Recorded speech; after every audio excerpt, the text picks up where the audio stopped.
Who are the Black Muslims and the Nation of Islam?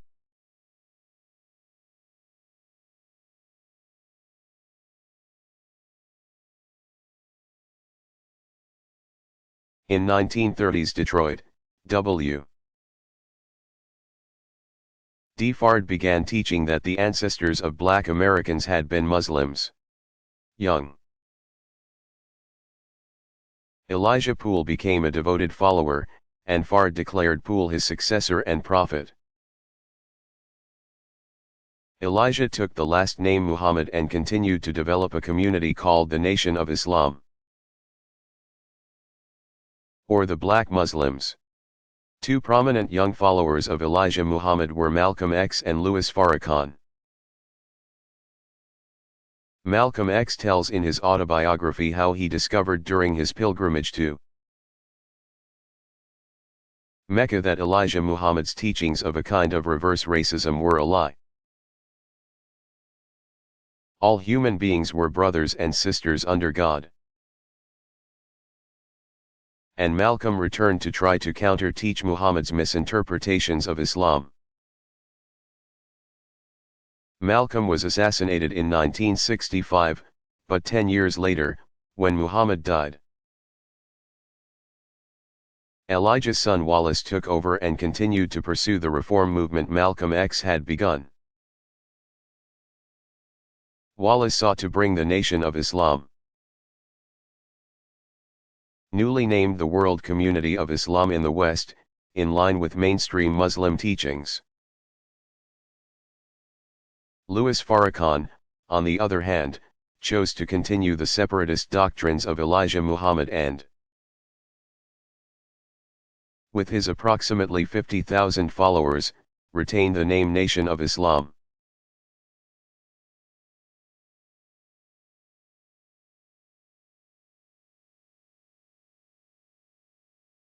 What is revelation in Hinduism?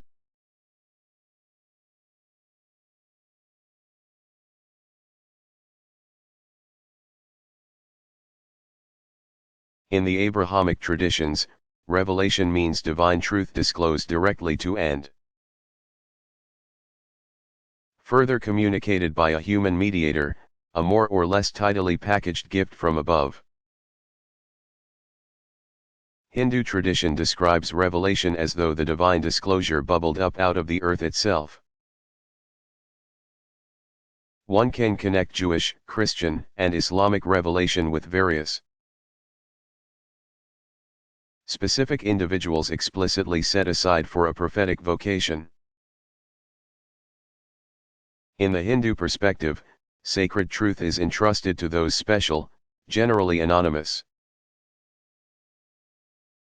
persons gifted with a higher sensitivity to the sound of holiness that vibrates through all creation. In other words, while revelation is more focused in the Abrahamic traditions, it is more diffuse in Hinduism.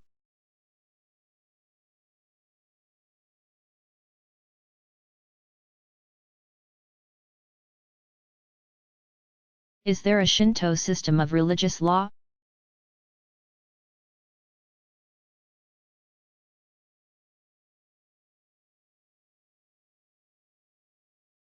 Here have been numerous bodies of legislation concerning the structure and administration of the Shinto shrine system, and about governmental controls over the spread of religious organizations in Japan generally. Laws have decreed relationships between imperial rule and religion, and between Shinto and Buddhism, and others have stipulated conditions for religious liberty. But there has never been the kind of comprehensive codification of religious law that one finds in Islam's Sharia, Judaism's rabbinical law, or Roman Catholicism's canon law. Virtually everything related to the regulation of conduct in Shinto tradition has been integrated into an all-encompassing and very demanding, but mostly unwritten, code of ethics. People learn what is expected of them religiously through family and local community tradition.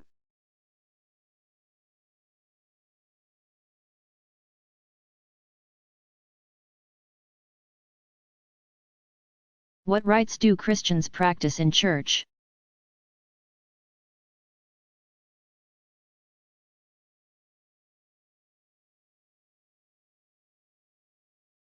Primary Christian communal rituals are as nearly varied as the communities that perform them. A broad distinction between liturgical and non-liturgical churches is useful here. Liturgical churches feature a carefully regulated set of rituals, often of great antiquity. Only a handful of specialists, typically garbed in traditional vestments and sometimes using ancient liturgical languages for all or part of the ritual, may participate. In liturgical churches, the spectator model emphasizes the performance of a sacred action with relatively limited participation by the congregation. In the middle of the spectrum, some churches follow what is called an order of service, with the emphasis on preaching rather than on the sacred action of liturgical ritual as such. Leaders here often wear an academic-style robe and lead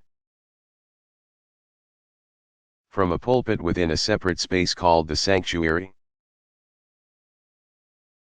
Activities in entirely non-liturgical churches often tend to be more like a town meeting. Worship leaders sometimes a robe, but more often ordinary semi-formal street clothes. Services emphasize more inclusive participation during virtually all phases of the gathering. But preaching by the leader and sometimes by one or more others as well, remains a centerpiece.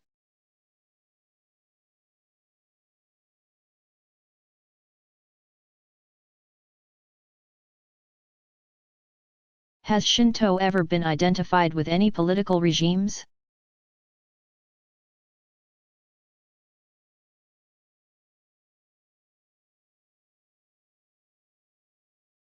What came to be known in 1945 as state, Koka, Shinto began as a formal development after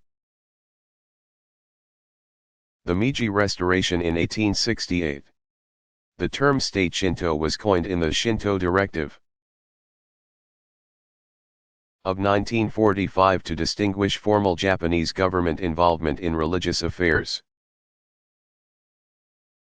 from the religious concerns of Japanese generally, which were called sect, shuha, Shinto.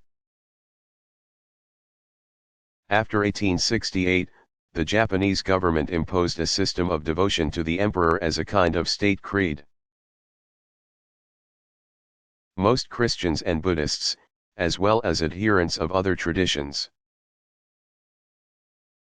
considered themselves part of that system. Shrine Shinto was another term used to refer to the system. Since the government had instituted in 1868 an elaborate structure of ranks for administering the nation's shrines, government directives regulated everything in shrine life, including specific rituals to be performed and how records were to be kept. Underlying all this was the principle of worship-government unity, Saiseiichi. Directives also set up an elaborate hierarchy of the Shinto priesthood. One of the principal results of this extensive government control was the doctrine of absolute loyalty to the emperor and the expression of that loyalty in religious practice. A major symbol of the new way was the founding in 1869 of Tokyo's Yasukuni Shrine as a memorial to all war dead. As a way of controlling powerful symbolic expressions long connected with Shinto, The government decreed in 1884 that the torii gate could be used only for state shrines. In 1900, the government further ordered that shrine Shinto was no longer to be considered a religion as such, but a universally binding attitude of reverence for the emperor, complete with appropriate rituals. Another aspect of Shinto's relationship to the Japanese government is that long before the Meiji era, imperial palaces in the various capitals had maintained a system of 3 shrines within the compounds for exclusive use by the royal family. In the center, the Kashikodakuro enshrine the symbols of the emperor's divinity. The Koraiden, on the left, was dedicated to spirits of past emperors and their wives. And to the right the Shinden enshrined all the kami of heaven and earth. These shrines remain integral to imperial ritual today. State Shinto consisted of the approximately 100,000 shrines held under central control between 1868 and 1945, and the Shinto rites unique to the imperial household. Japan's post-war constitution guarantees freedom of religion and mandates strict separation of state and religious affairs.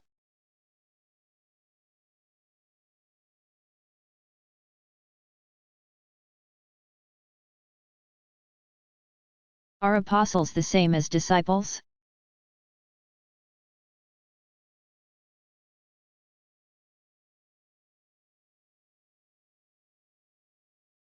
An apostle is literally one who is sent out, from the Greek apostolen. Readers may associate the term mostly with Jesus' early community of 12 elect followers. But Muslim tradition also uses it to refer to an important subcategory of the group known as prophets. Apostles, Muzalan in Arabic,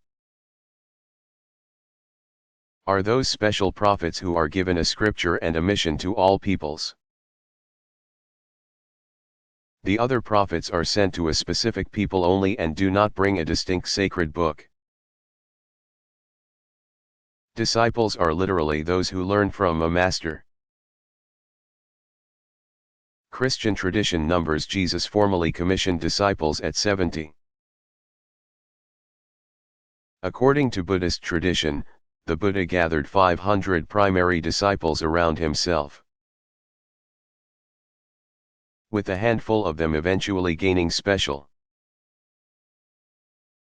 recognition for expertise in one or another aspect of Buddhist teaching.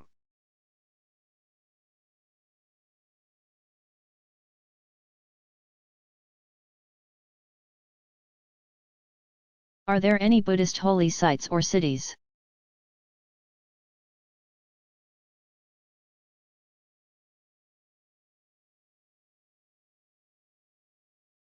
Important to Buddhists universally are the places associated with central events in the life of the Buddha. Sites identified with his birth, the Lumbini Grove, Enlightenment, Bodh Gaya. First sermon, the Deer Park near Benares, and entering into Nirvana, Kushanagara, are at the top of the list. Pilgrims from all over the world now travel to India on pilgrimage to these and dozens of other locations of slightly lesser importance. No one city in India functions for Buddhists quite the way Mecca, Jerusalem, and Rome do for Muslims, Jews, and many Christians. Various cities have become associated with important Buddhist temples and monasteries, but they have rarely if ever attracted pilgrims precisely as cities. Instead, pilgrims head for specific sites and temples. Outside India, dozens of places are sacred to members of the various Buddhist denominations. Many are associated with mountains. Ancient pre-Buddhist traditions in both China and Japan, for example, attributed supreme sanctity to the high places that, according to some spiritual maps, marked the outer limits of the cosmos at the cardinal points. Different sects and lineages often chose mountains for their spiritual centers because of the centrality of Mt Meru in ancient Hindu myth. Mountains symbolize a point of interconnection among the several levels of the cosmos. They also can be readily imagined as huge mandalas around which spiritual seekers circumambulate en route to the center.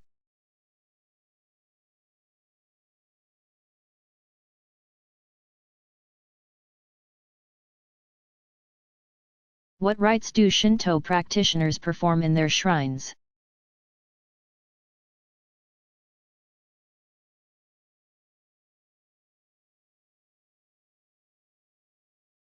When worshippers go to their local or larger regional shrines,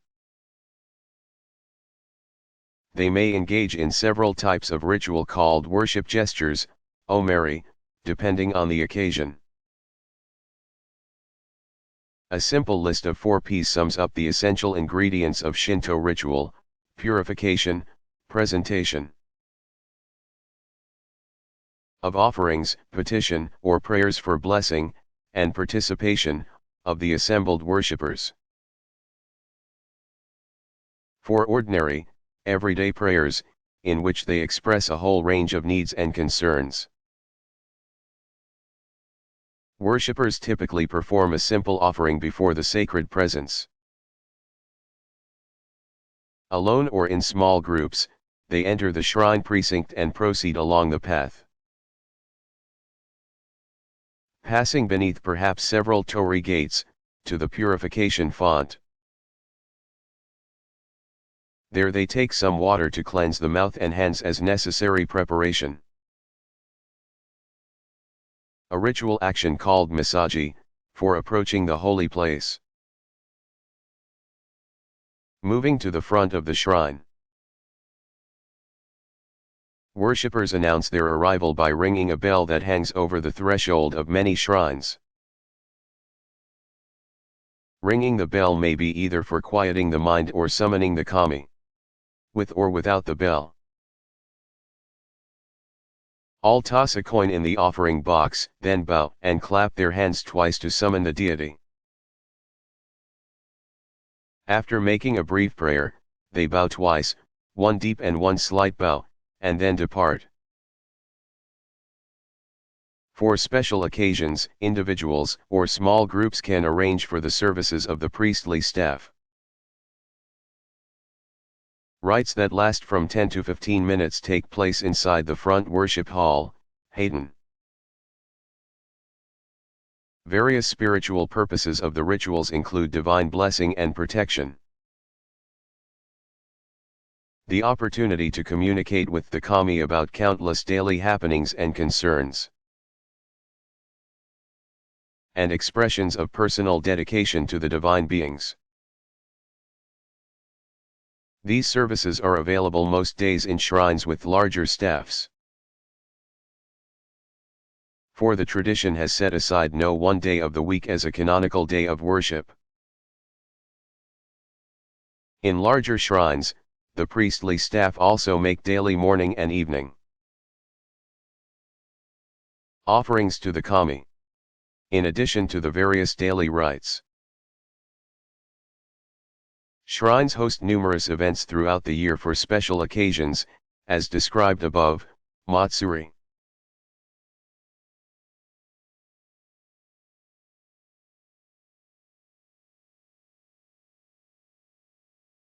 Do Confucians believe in angels?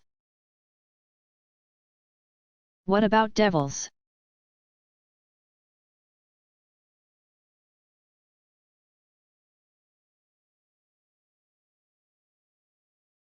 Confucius and his disciples preferred not to speculate about the existence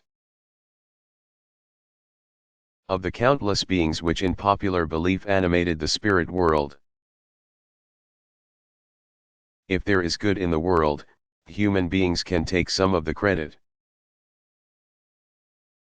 When evil gets the upper hand,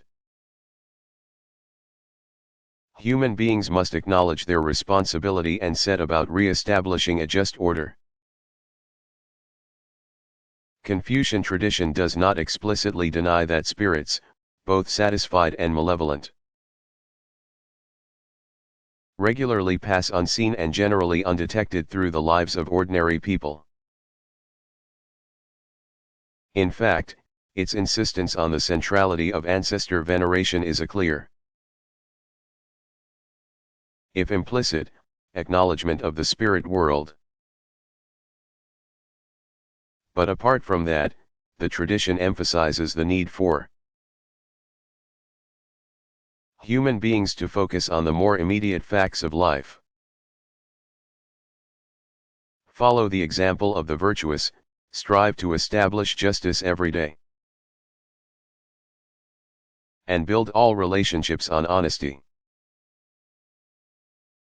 There will always be events human beings cannot explain simply, and circumstances beyond human control. Some of them may be attributable to spirits, but the important thing is not to become distracted from the ongoing demands of the call to personal virtue and responsibility.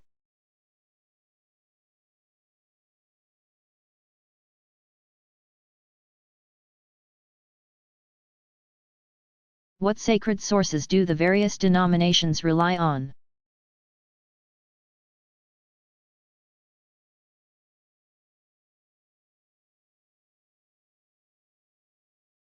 During the so-called classical period, 500 BCE to 500 CE, especially,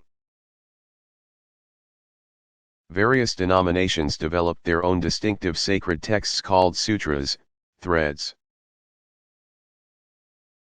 aphorisms, shastras, treatises, rule, and agamas, what has come down. Sutras often take the form of commentary on earlier major texts and are major sources for the 6 philosophical schools called the darshanas. Some philosophical texts are called shastras, but this category is best known as a vehicle for treatments of religious law. Agamas belonging to the various sects often include various types of material ranging from the mythic to the epic to the philosophical. Shaivites generally use the term agama to describe their 28 canonical works, while Vaishnavite communities often call their unique scriptures samhitas. Collections, and Shakta groups prefer the term Tantra.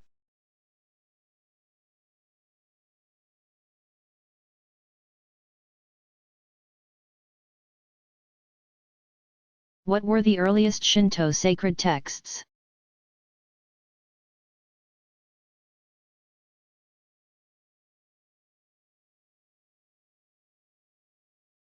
Two 8th century documents are Shinto's foundational texts. These are among the youngest of the major religious tradition's primary works. Unlike many other sacred texts, they are not considered to have been divinely written even though their subject matter is of divine origin. In other words, these scriptures are not considered divine communication as such, but communication about things divine. The records of ancient matters, or Kojiki, dates to 712 CE. Composed by a courtier named Yasumaro, its 3 volumes deal with events beginning with the creation of the Japanese islands and people and continuing down to 628 CE. Exegetes have authored scores of major commentaries, called Kojikiden, in relatively recent times.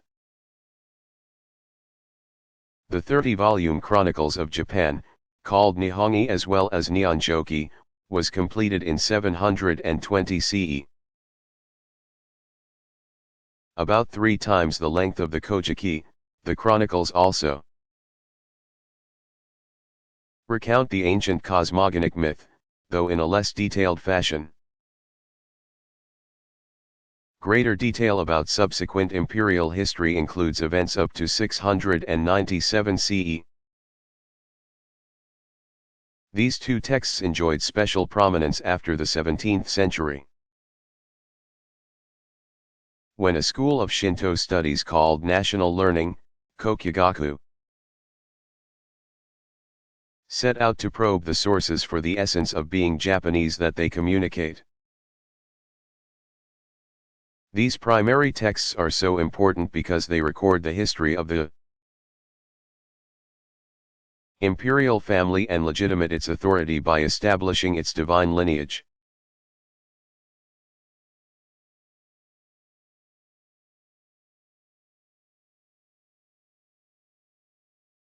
Do Hindus pray in any particular language?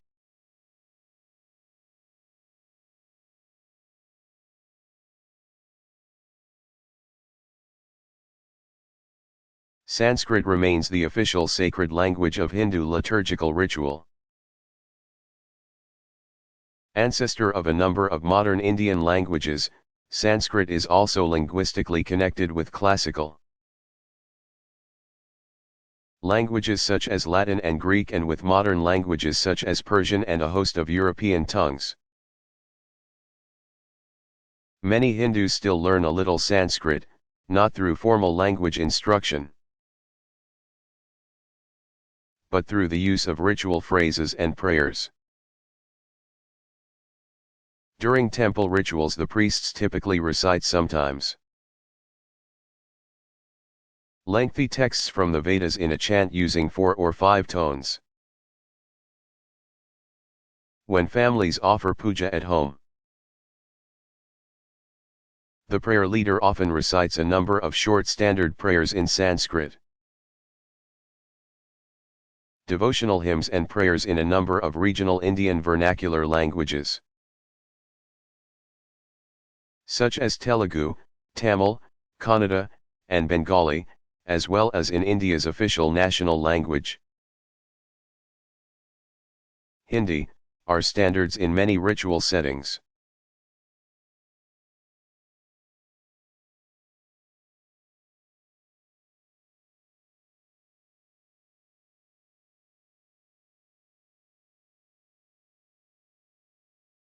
What do Jews call God?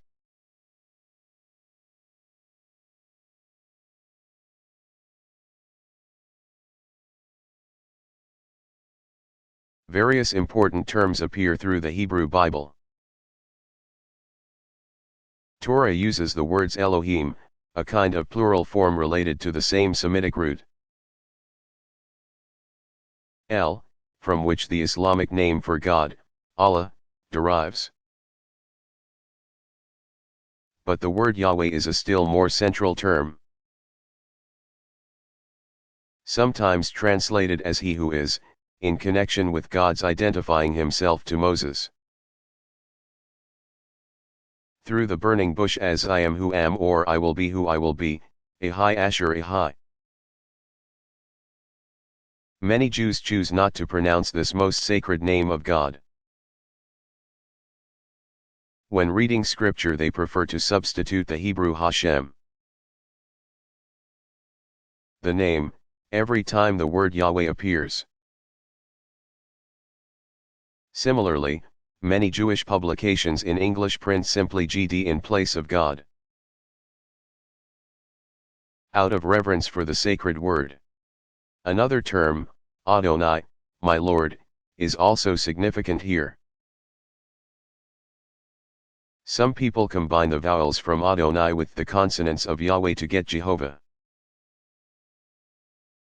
This linguistic compromise allows people to both say and not say the sacred name of God.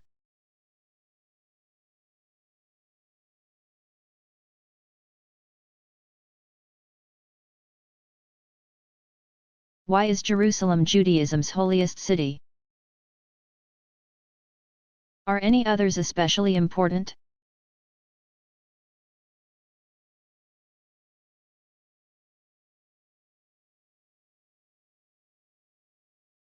Jerusalem was the last of several places that functioned as seats of power during the early years of Judaism's monarchy. Around the year 1000 BCE, King David captured the hilltop stronghold from a Canaanite tribe called the Jebusites. David's choice of location may well have been motivated by a desire to establish himself politically in a city that had few links to pre-monarchical Jewish factions. Jerusalem, also called the Hill of Zion, promised David a fresh start. Situated on the highest point in the region, some 2,500 feet above sea level, and more or less in the center of tribal territories. The city already had great physical and topographical potential for acquiring symbolic power. But it would be Solomon's temple, not David's royal headquarters, that would confer on Jerusalem the mantle of great holiness. Within a few generations after David, the city had become the focal point not only of major Jewish ritual and pilgrimage, but the very throne of God. Messianic hopes and expectations came to be attached to Jerusalem. After the Babylonian exile, the prospect of restoring the city to its former glory gave rise to a new theological interpretation. No longer a mere earthly city, Jerusalem was also and even more importantly a heavenly reality mirrored in a terrestrial one. For many centuries after the Romans destroyed the Second Temple in 70 CE, Jerusalem was a source of longing for Jews scattered across the globe. As Jews began to return in significant numbers, especially after 1492, Jerusalem's importance regained some of its earlier concreteness. The proclamation of the State of Israel in 1948 raised hopes further. And with Israel's recapture of the city in the Six-Day War of 1967, many Jews revived plans for a full restoration of Jerusalem.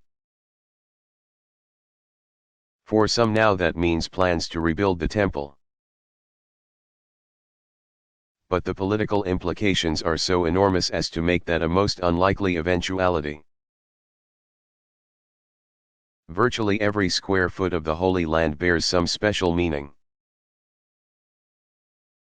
Places that had been especially holy in the days of the patriarchs and judges, prior to the monarchy, have retained only a shadow of their pristine sacredness. Nothing compares with Jerusalem in that regard.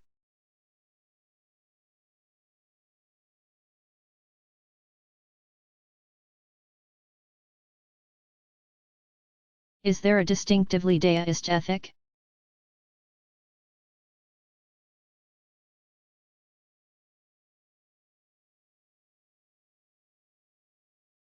Daoism's version of the Golden Rule is this: if a person treats me well, I do so in return.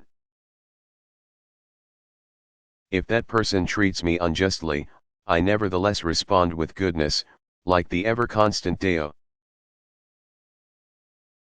The central ethical principle is the enigmatic concept of Wu Wei. The term translates literally as non-action or non-effort, but it means something like acting naturally. Wu Wei is the ultimate in natural law. All things behave according to their inherent makeup. Human beings alone have a tendency to get it wrong by trying to take control where we have no business doing so and where there is ultimately no good reason for doing so. Only by observing the way of nature can people hope to grasp this elusive principle of uncontrived accomplishment. Wu Wei is not to be confused with laziness or indifference. Observe how nature brings about whatever is needed without stratagem or artifice. Nature does act, of course, and there is no lack of struggle in its doings.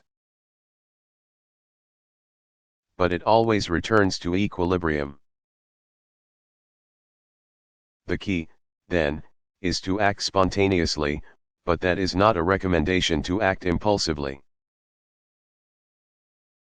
Behind the Daoist principle is the conviction that human beings will act for the greater good. So long as they are not merely reacting to unreasonable social or governmental restraints. Genuine moral leadership requires authentic altruism. The desire to lead by serving the diametric opposite of demagoguery. Concern for effective government in a time of social and institutional disintegration seems to have given rise to the notion of Wu Wei. But Daoism sages embodied the principle in a way that recommended it as a fundamental religious and philosophical value.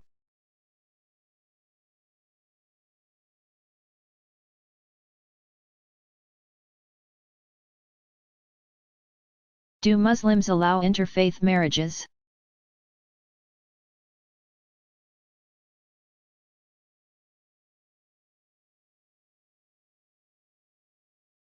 Muslims generally prefer that their sons and daughters marry members of their own faith tradition.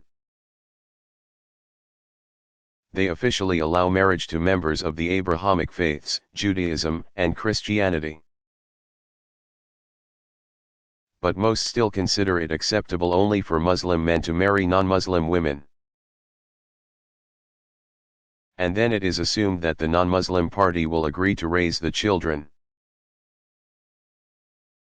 as Muslims. Among the 8 million or so Muslims living in the United States, the practice of Muslim women marrying non-Muslim men has been increasing somewhat lately.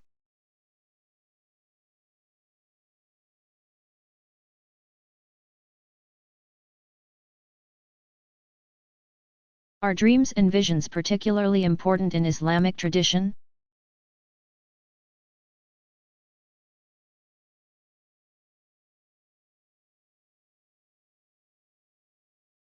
In the Quranic story of Joseph, Surah 12, Muslims find the paradigm of religious insight as represented by the ability to interpret dreams. Traditional Islamic sources further describe a wide range of religious and spiritual experiences. Beginning of course with Muhammad's role in the unfolding revelation of the Quran. The Prophet sees mysterious visions as part of the divine communication. Later religious figures, especially noted spiritual guides and friends of God, have left numerous personal accounts of their dreams and interpretations of them. Muhammad himself is one of the presences they report, meeting most often in dreams and visionary experiences. These reports tell of encountering various holy persons in addition to the Prophet, especially those who had in life been of particular significance to the dreamer or visionary. Sufis sometimes tell of meeting the mysterious Isra, a figure included in many lists of prophets, who appears for the purpose of initiating the dreamer into the Sufi path through investiture with the patched frock, khirka. Though the accounts sound as if they are reporting events as real as having breakfast, Most are clearly talking about spiritual experiences that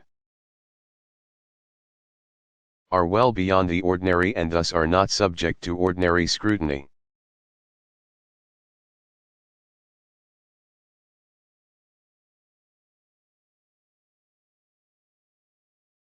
What do traditions not focused on a revelation say about the source of religious truths?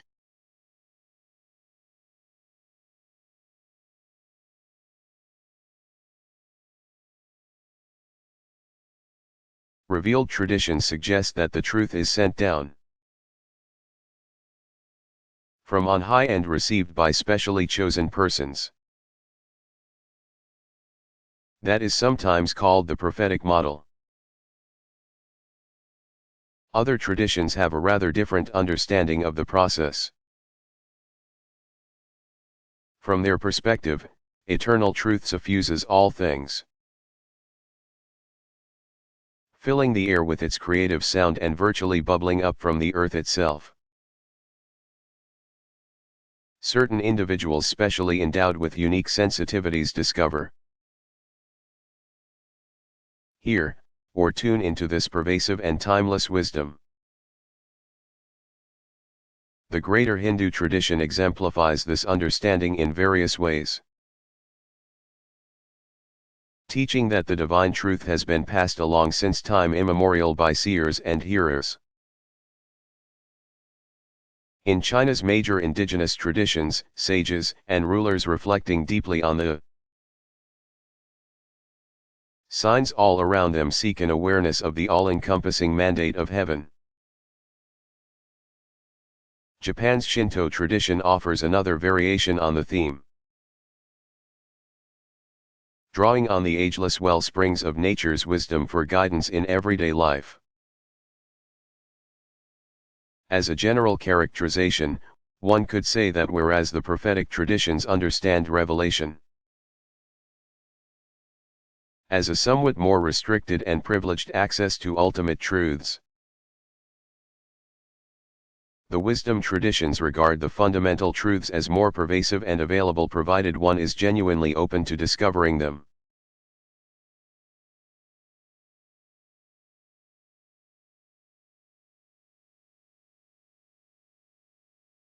What signs or symbols distinguish deist ritual specialists?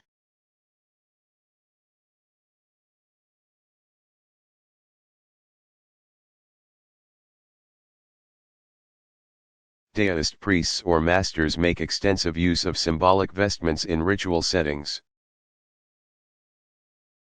apparently in imitation of the garments emperors once wore for religious rituals. Deist specialists today wear three types of vestments in various colors, depending on sectarian affiliation. For the most sacred occasions, a high priest wears a square red silk poncho-like vestment called the garment of descent that symbolizes earth. For regular major rituals, the celebrants might wear a red or yellow silk overgarment called the Deo gown with the character for Taiji or the 8 trigrams on front and back. Other common decorative motifs include images of the 8 immortals, often depicted on the hems of broad, flowing sleeves.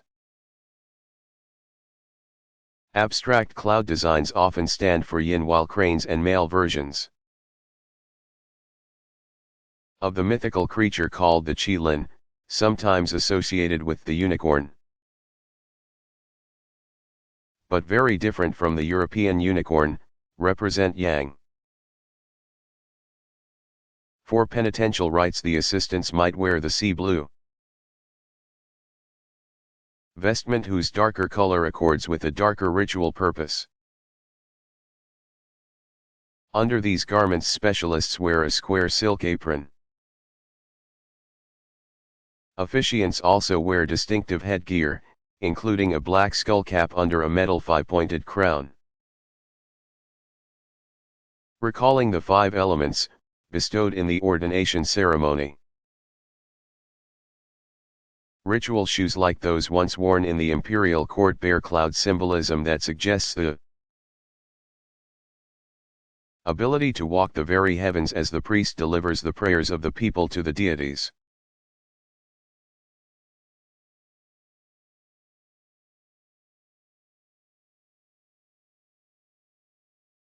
Have there ever been schisms or heresies in Hinduism?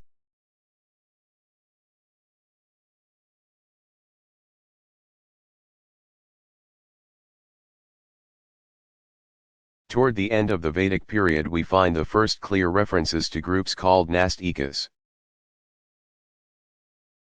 Those who deny or naysayers. Early Jains and Buddhists represented the most important of the non-orthodox groups that eventually developed into distinct religious traditions. Nastikas are generically distinguished from the Astikas, those who affirmed the authority of the Vedas, the existence of an indestructible soul, and the existence of God as an essential salvific power.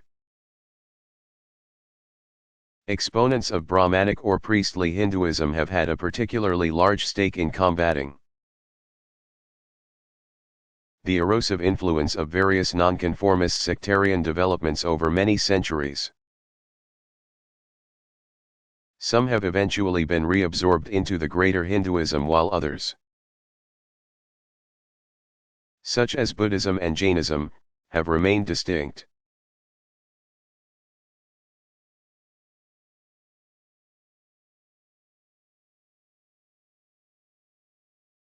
How did other Jewish communities develop outside of Israel?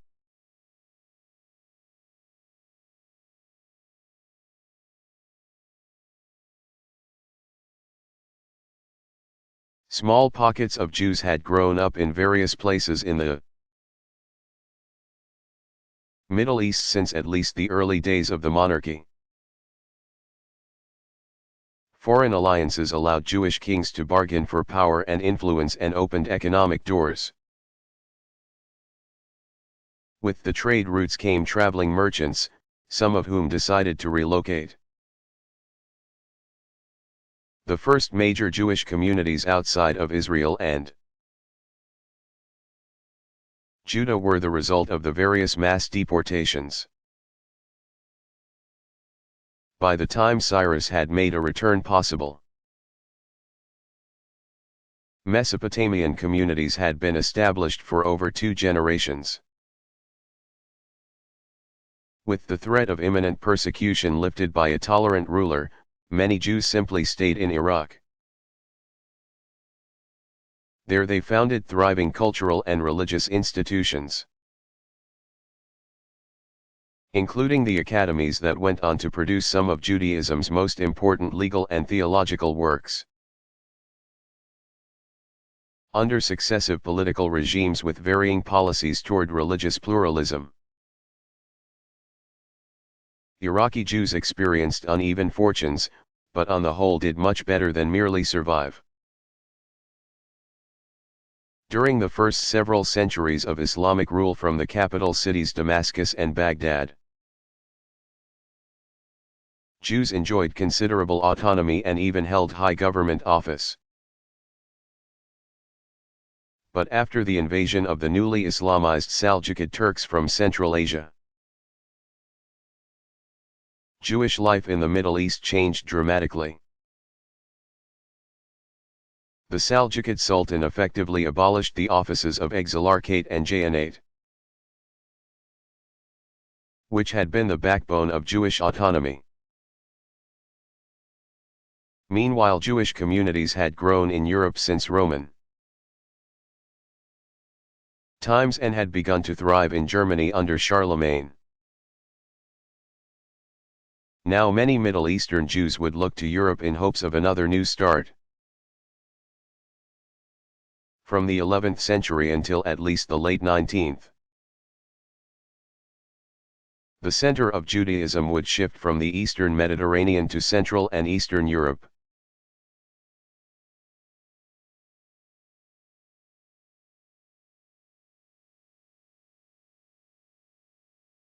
What is a scapegoat?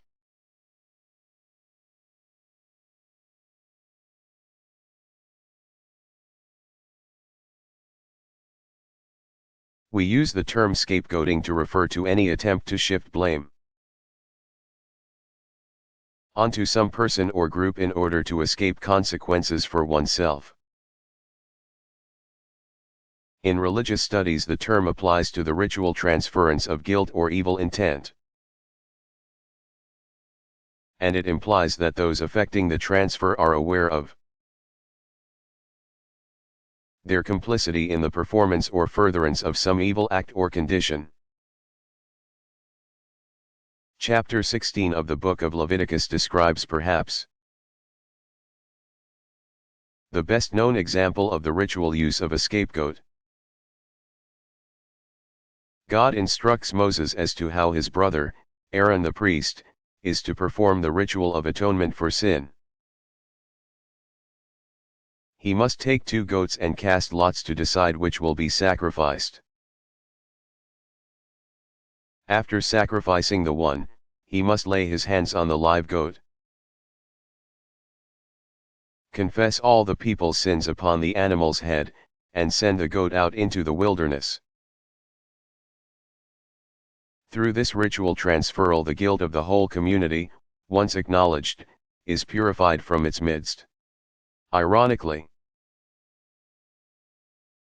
Jews themselves have often been the victims of a more tragic scapegoating through history. Scapegoating now typically involves projection of evil and ill intent onto a hapless but convenient other. Sad confirmation of the adage that we hate most in others the very things we cannot face in ourselves.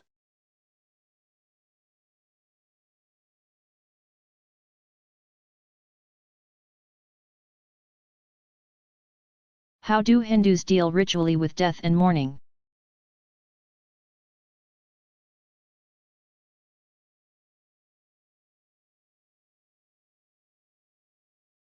Hindus generally prefer cremation to burial, and most hope that their loved ones will scatter their ashes over the waters of the Ganges or one of India's many other sacred rivers. Every year many thousands of Hindu families bring the bodies of their loved ones to Benares for cremation at the burning ghats, steps, toward the downstream side of the holy city. There, or closer to home if they cannot travel easily. Led by the eldest son or an older male relative, the family completes a set of ancient rituals. They bathe and dress the body and light the pyre. The ritual leader walks 4 times to the left around the pyre and pours ghee over the body while the family chant divine names. For anywhere from 8 days to a month the family observes a period of mourning and ritual impurity. To bring that period to a close, many families arrange a ritual meal called Shraddha. Relatives must minister to and nourish the dead person's spirit, lest it continue to travel abroad as a restless and potentially troublesome demon.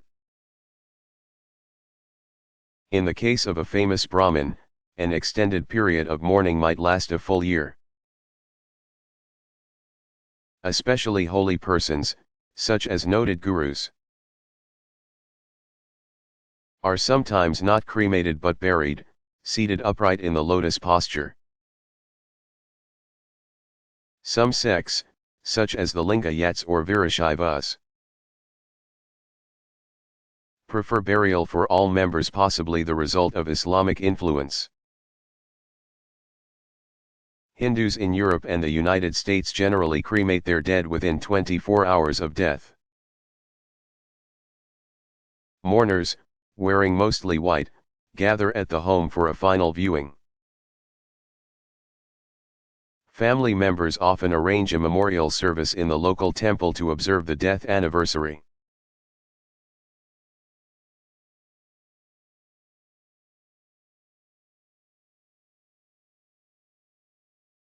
What is sacred space?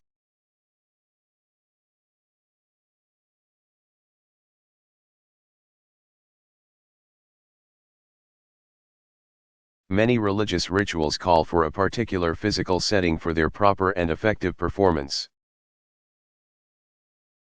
Nearly every major religious tradition has developed primary ritual sites dedicated in varying degrees to their chief rituals.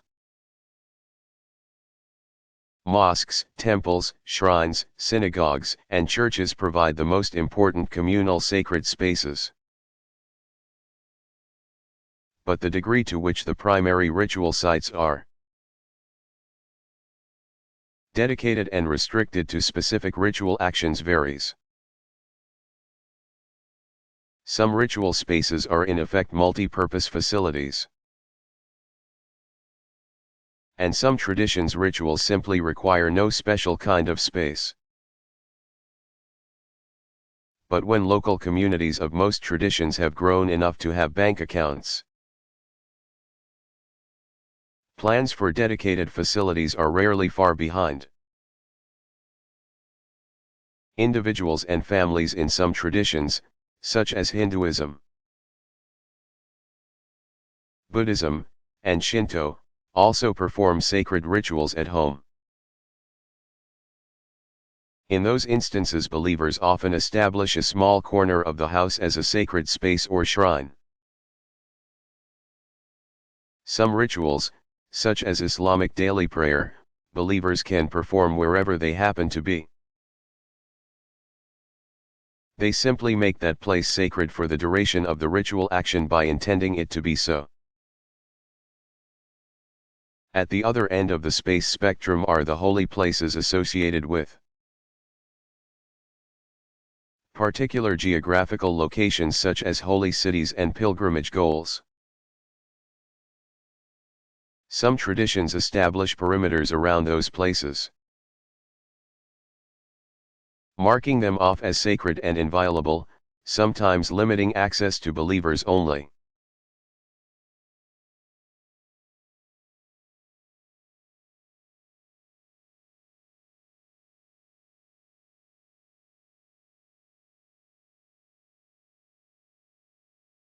What does the term liturgy mean?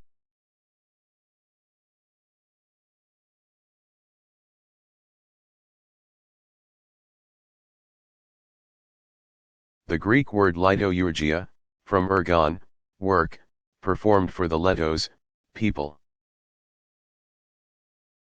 originally referred to various forms of public service and eventually came to be associated with priestly service of the gods. Because of the word's use in early Christian sources, it has become part of the religious studies lexicon. Liturgy now generally means any system of rituals mandated for public reenactment by members of a religious tradition.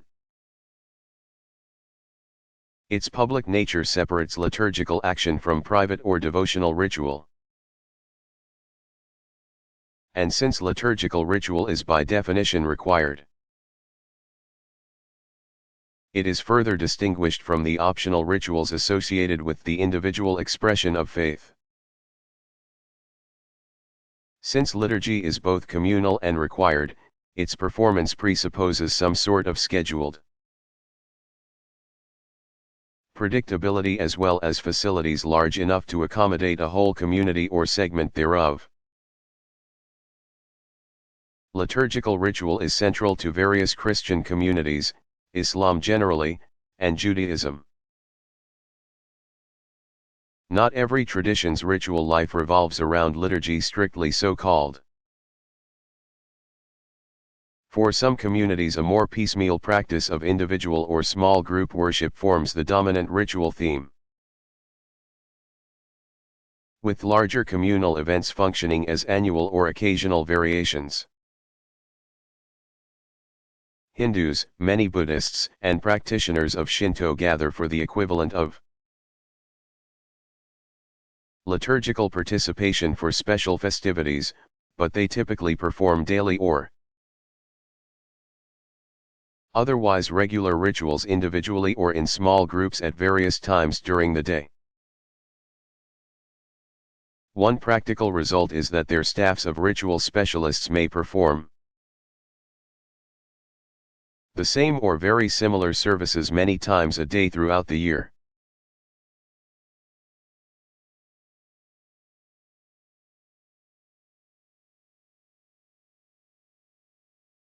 Where do Shinto practitioners live today? Any estimates of numbers available?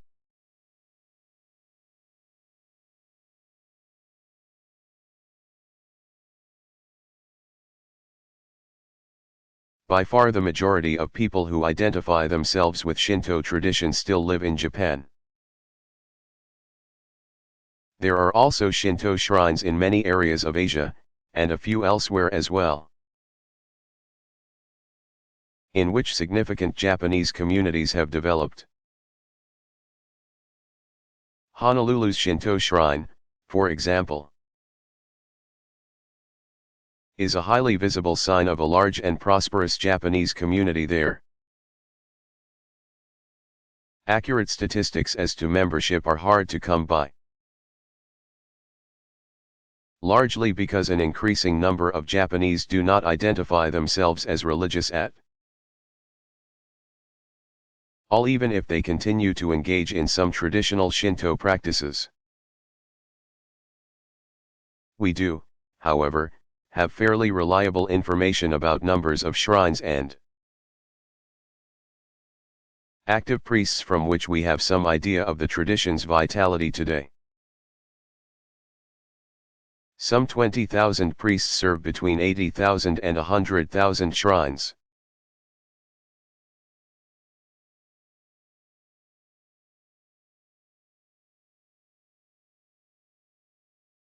Do deists and practitioners of CCT use relics?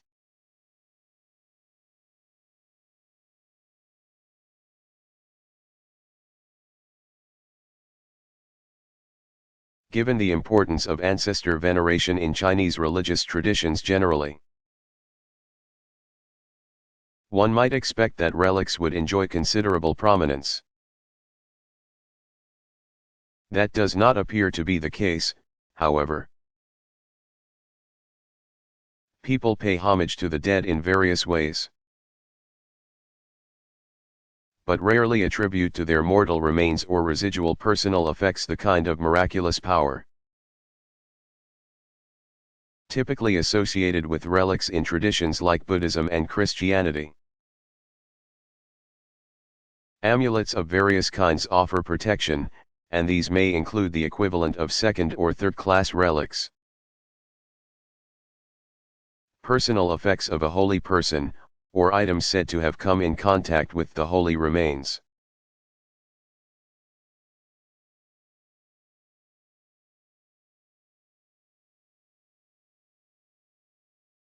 What rites do Buddhists practice in the temple?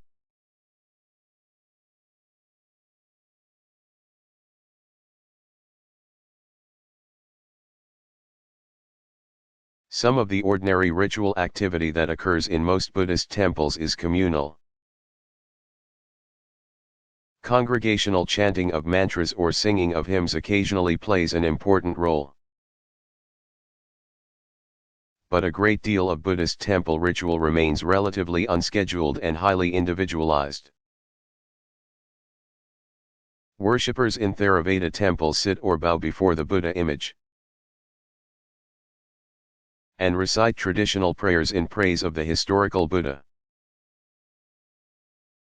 Devotees often hold as an offering a candle, flower, food, or a small parasol, symbols of respect for royalty. Offerings of flowers are particularly helpful reminders of impermanence, since they invariably wither and fade. Worshippers generally regard sacred images as aids to prayer and often also as possessing certain magical powers, but the image is not itself the Buddha. Theravada ritual aims to overcome the suffering born of inappropriate craving. Some temples have wall murals depicting scenes from the Jataka tales, each one exemplifying one essential virtue. Worshippers can meditate on these scenes in succession and ponder the ethical implications. Since the Buddha was like an extinct fire that needs no more fuel, people do not worship him as such. Theravada temple ritual is meant to dispose the devotee for greater spiritual development. Popular Mahayana rituals are similar in some outward respects, but they focus on the Buddha and Bodhisattvas as repositories of saving grace and power. Worship is a means to assure rebirth in one of the Buddha lands. Rituals emphasize the need to surrender entirely to saving grace and boundless compassion. Ritual helps overcome ignorance of the ultimate sources of transforming spiritual power. Mahayana temples often display multiple images, sometimes having several walls lined with statues. Devotees can pay their respects to each, waving an incense wand clasped between folded hands as a gesture of veneration.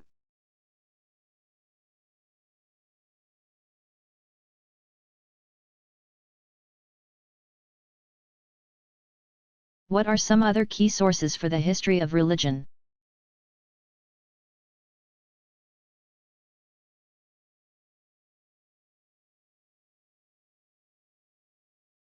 We learn about the history of all the many rich and varied religious traditions thanks to the accomplishments of generations of dedicated investigators in a wide range of academic disciplines. Specialists in literature have catalogued, analyzed, and translated thousands of volumes of religious writing that fill the libraries of the great traditions. Historians have unraveled and retold the complex stories of how the various communities of faith have evolved, spread, and interacted. Art history shows how religious art and architecture offer insights into religious practice and teaching that textual sources cannot explain by themselves. Until very recent times, the vast majority of visual art and architecture human beings have produced has served religious purposes. Ethnomusicology, as specialized and arcane as it sounds, can also provide important clues about the feel and shape of a religious tradition, since, as with art and architecture, so much traditional music and dance is overflowing with religious imagery.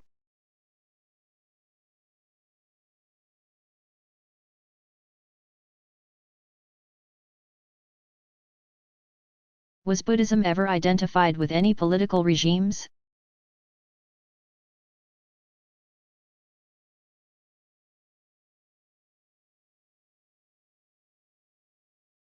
Buddhism enjoyed the patronage of two very influential Indian monarchs.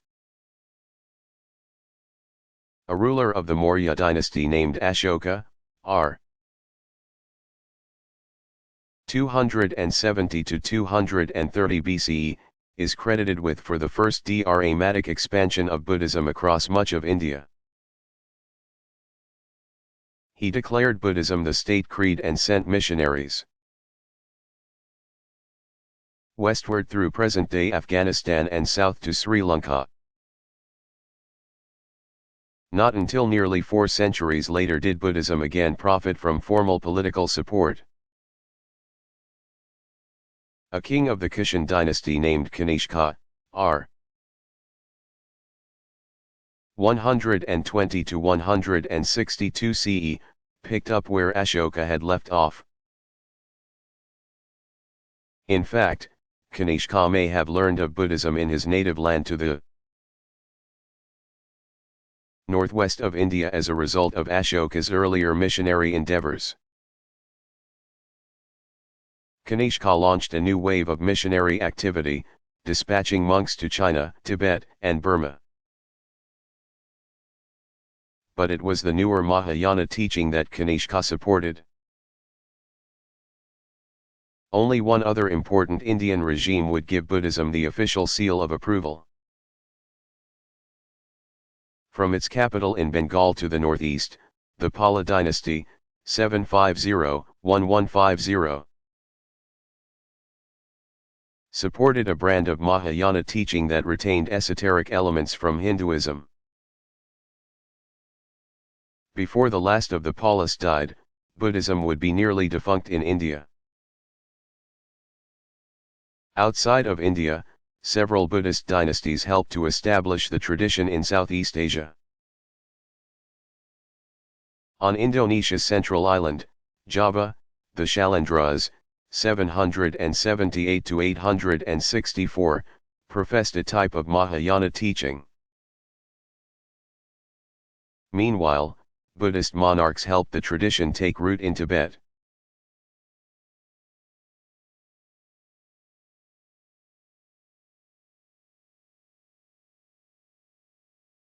What's the difference between a stupa and a pagoda?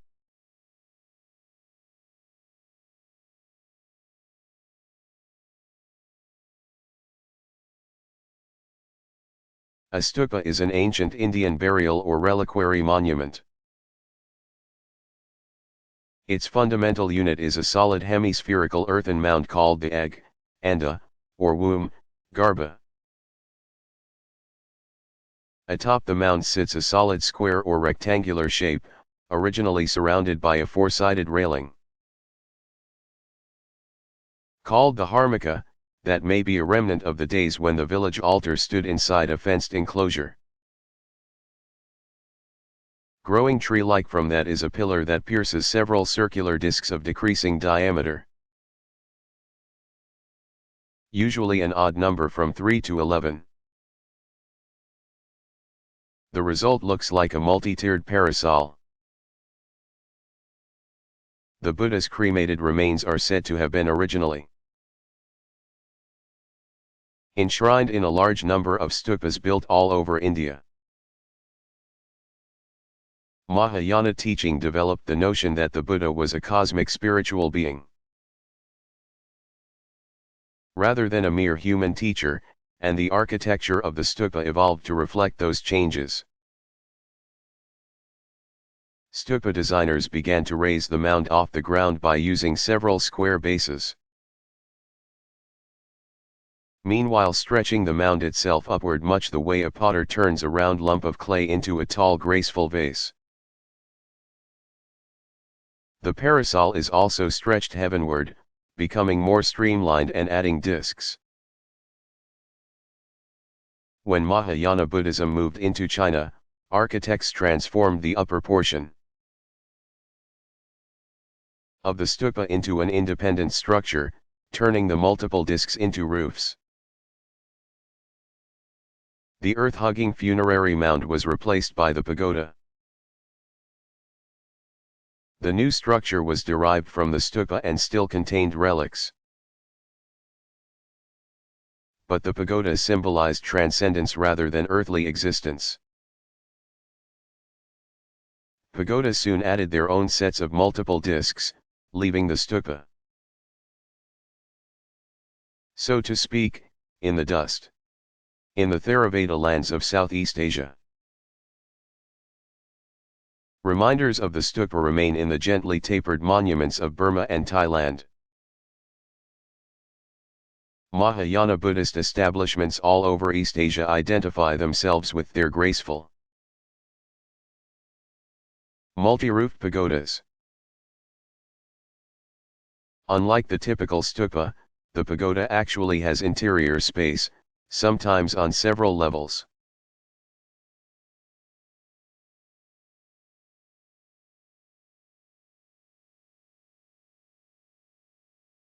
What are the high holy days?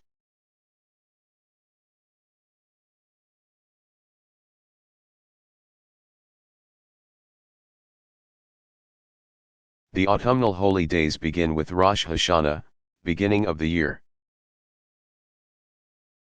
On the first and second days of Tishri, ushered in with the sound of the ram's horn. Shofar, as a symbol of divine sovereignty over the universe. This begins a period in which people make an accounting of how they have cared for creation entrusted to them. On the third day of Tishri comes the fast of Gedaliah, Tzom Gedaliah, on which Jews recall the end of the first Jewish Commonwealth, 2 Kings 25:25. But the culmination of the period occurs on the 10th day of Tishri in a major fast observing the Day of Atonement, Yom Kippur. This day features 5 worship services and includes a communal confession. On the evening before, a cantor prays the very moving Kol Nidrei, all the vows, which annuls all rashly made promises of the previous year. Emphasis is on forgiveness of all wrongdoing. Regular morning prayer begins the next day, followed by additional prayers later in the morning focus specially on this feast. Afternoon prayer is followed by a service that recalls the closing of the temple gate in olden days and includes the Amidah, a litany called Our Father, Our King, the Shema, and a concluding sound of the ram's horn. The 5 services virtually flow from one to the next, making for a very full day of prayer.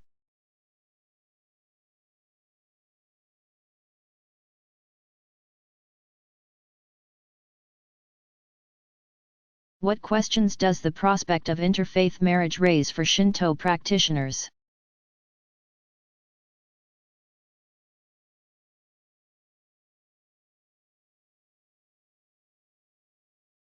Many Japanese active in Shinto communities are also active in Buddhist circles. They do not draw the kind of clear boundaries between religious traditions that many members of other faiths may be inclined to draw. Traditional Japanese are therefore far less concerned with questions of religious affiliation than with cultural and ethnic identity. Significant numbers of Japanese would like to have their sons and daughters marry in a Shinto ceremony to keep ancient tradition intact. What is more important to many, however, is that their children marry other Japanese.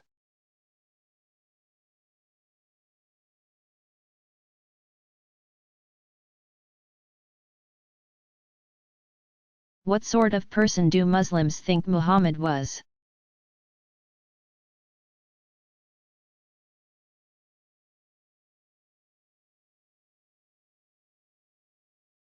Muhammad was a man singled out for his natural virtue and integrity to fulfill the role of final and definitive intermediary of the divine communication. As a human being, Muhammad naturally had his faults. But Muslims regard him as the finest our species has yet produced. The ideal family man and leader of humanity. Muhammad himself never claimed to be a wonder worker. His sole miracle was the Quran, pronounced Koran and hereafter transliterated as Quran, the Muslim sacred scripture. Popular tradition has nevertheless sometimes idealized Muhammad, expanding his powers and prerogatives to include various kinds of marvels. One special double experience, called the Night Journey and Ascension, stands out. According to tradition, God conveyed Muhammad by night from Mecca to Jerusalem, and from there through the various levels of heaven and hell. Popular lore has attributed other wonders to Muhammad, but it is most important to appreciate the enormous affection and reverence Muslims universally feel for their prophet.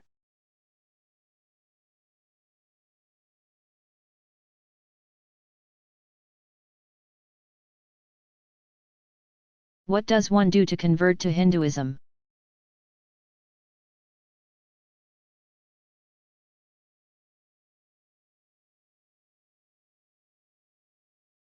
Throughout its long history, Hinduism's ranks have swelled with the addition of entire tribes and other social groups that came under the influence of Hindu kingdoms. Formal conversion to Hinduism nowadays is relatively rare in India, at least among Indian nationals. Membership in the tradition's many sub-communities is far more a matter of heredity than of deliberate choice. Some non-Indians have migrated to India out of a desire to enter Hinduism formally. They typically present themselves at the temple or ashram of their choice and ask to join.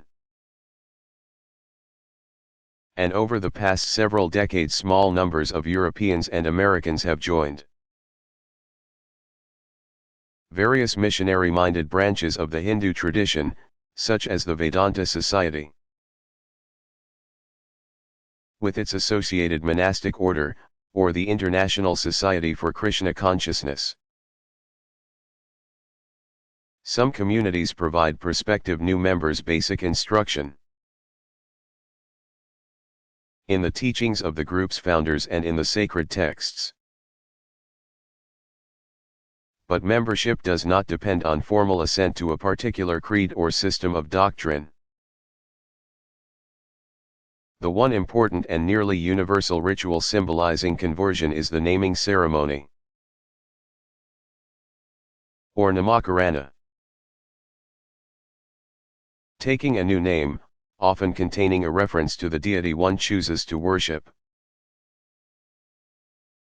symbolizes the devotee's seriousness and commitment.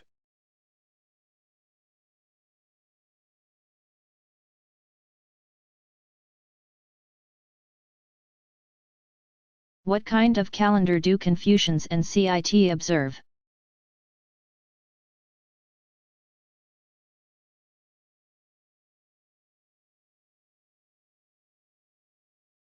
Whether Daoist, CCT, Buddhist, or Confucian, all Chinese have historically acknowledged the same overall reckoning of time. Official Confucian and CIT events were traditionally set by a board of astrology and promulgated by a ministry of rites. In overall structure, the Chinese lunar calendar consists of 12 months of 29 or 30 days. Since the time between new moons is about 29.5 days, the lunar year dovetails with the solar, with the intercalation of an extra month. Approximately every 6 years, or when 5 additional days per year total 30. Reckoning began around 2637 BCE, so that the year 2000 marks the year 4637. Each of the 12 animals of the Chinese zodiac is associated with a particular quality or event and gives its name to every 12th year. Beginning with the rat, industry and prosperity, and proceeding in order through ox, spring planting, tiger,